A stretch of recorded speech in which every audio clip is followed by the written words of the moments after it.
Welcome to One-on-One. I'm Steve Adubato.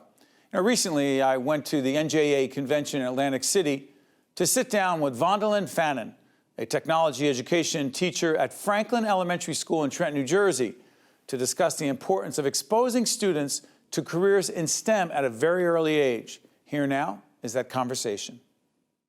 One of the things I really enjoy, especially enjoy here at the NJEA Convention in Atlantic City, is meeting some of the educators that are featured in a wonderful series called Classroom Close-Up, seen on NJTV, our public television station in the state. Here she is right now. She is Vondalyn Fannin, technology education teacher and chairwoman, Science Committee, Franklin Elementary School in the state capital. Yes. Trenton. Yes. So we're about to see this Classroom Close-Ups video that is just so powerful in so many ways. When did you know you wanted to go into teaching? When I was in college, and one of my professors really was a mentor, and we talked about a lot of things, and I shied away from teaching, actually, initially. I wanted to be a lawyer. But I did my first class, actually, in college, and she was very impressed, and she told me that that was my true passion, and I should follow it.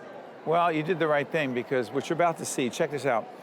This is about science fair. What are the ages of the kids?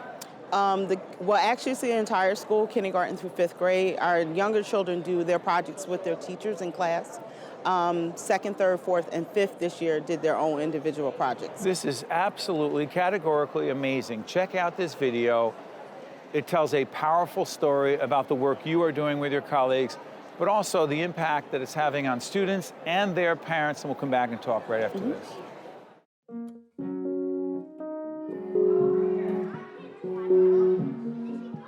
What happens to the marine life when the oil is spilled into the ocean? I reflect it into the mirror so it can reflect the light up. This science fair at Franklin Elementary is not your typical school event. The entire school is involved in the science fair from kindergarten through 5th grade. Not only do all students participate, but they also judge each other's work. We have a Kids' Choice Award for 2nd grade, 3rd grade, 4th grade, and 5th grade. And all of our boards are numbered so the kids don't know who's who, and they have to vote on their best. So what you do is put the peroxide in both of them. I did an experiment called hot and cold water.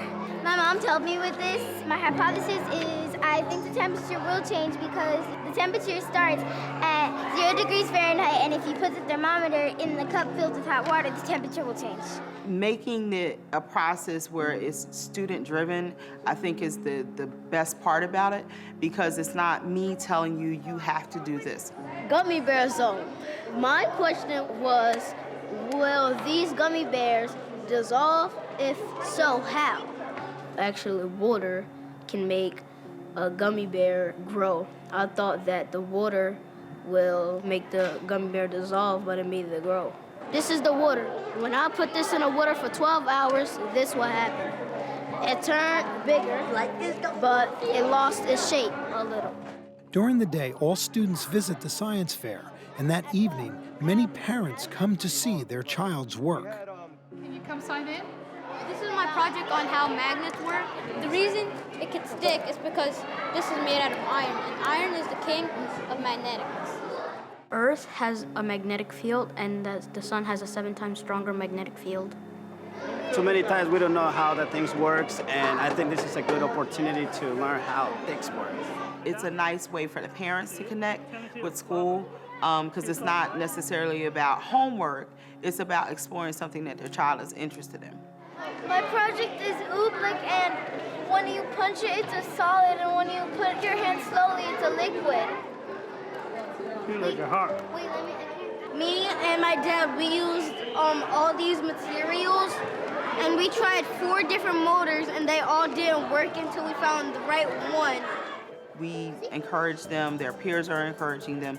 That child that might have been a little reluctant to do a project is now thinking, oh, well, maybe I can do this.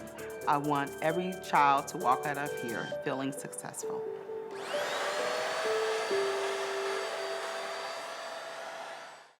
I got to tell you, when I watch that video, one of the things that strikes me the most is, first, that students are, they're actually giving feedback and judging other students? Yeah. How did that come about?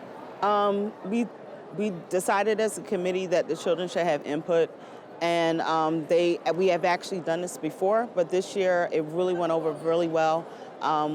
Children are used to using rubrics and judging, and our kids are really competitive, so it was a natural fit. They like having the opportunity to shine, so it's something natural that they do in class anyway, so it just lended over into what we were doing really nicely as an added addition to evaluating, instead of just always the teacher's input.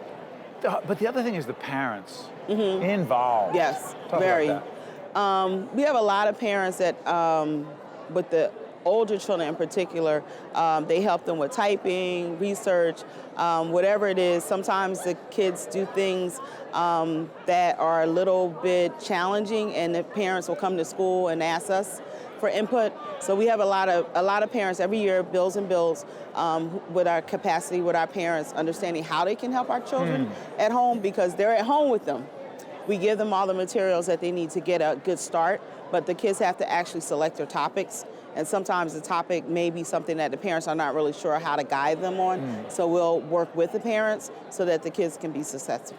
What do you think this does for many of the young people who are involved in what we just saw? What impact, longer term impact, do you think it is having on them? The long term is that we really do have children who are interested in the science fields. So the whole STEM thing, science, technology, engineering, and math, more are going into it? Yes.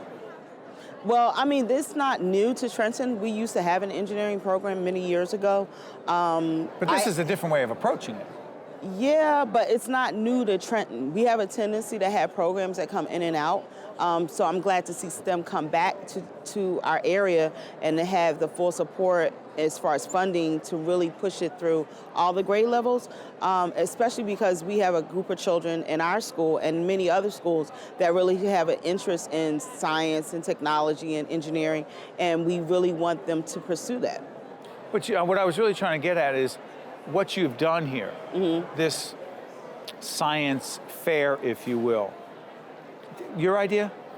No, it's a collaborative effort as staff members. I worked with a great team of people. We've been doing this for a couple of years now, and it's gotten bigger and bigger.